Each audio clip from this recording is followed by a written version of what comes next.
Imagine sitting with $1,000 in your bank account, contemplating whether to invest it all at once or spread it out monthly.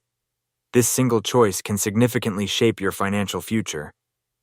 Today we delve into systematic investment plans, SIPs, versus lump sum investments, revealing the nuances that could influence your wealth journey.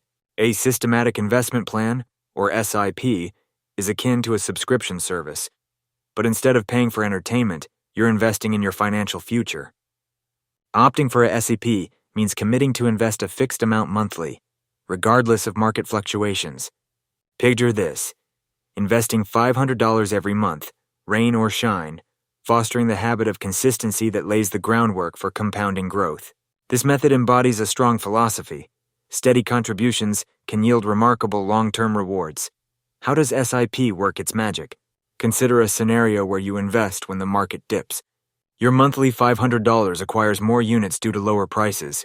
Conversely, when prices rise, fewer units are purchased for the same amount. This strategy embraces rupee cost averaging, or dollar cost averaging, smoothing out the investment curve over time. Think of it like buying coffee at different prices weekly.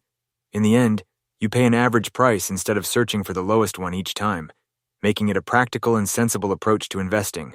In contrast, lump sum investments entail a sudden influx of cash into the market. Imagine pouring $10,000 into a mutual fund. The rewards are bountiful if the market soars immediately.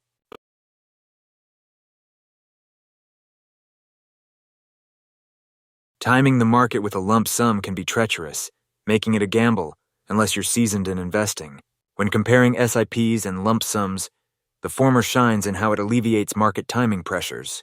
If you invest $500 monthly over 10 years, your total investment of $60,000 could potentially grow to about $115,000 at a 12% return. On the flip side, the perfect lump sum timing could amplify returns to $186,000, showcasing that while lump sums may yield higher returns, they come tethered to market risks. So, which strategy should you adopt? If you find yourself with a windfall, cautiously blending both methods can be wise.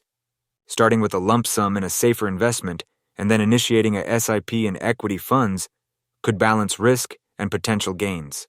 If your income is steady, embracing SIPs is your golden ticket, disciplined and stress-free. The crux of investing: don't wait for the perfect time. Your journey begins with that first step.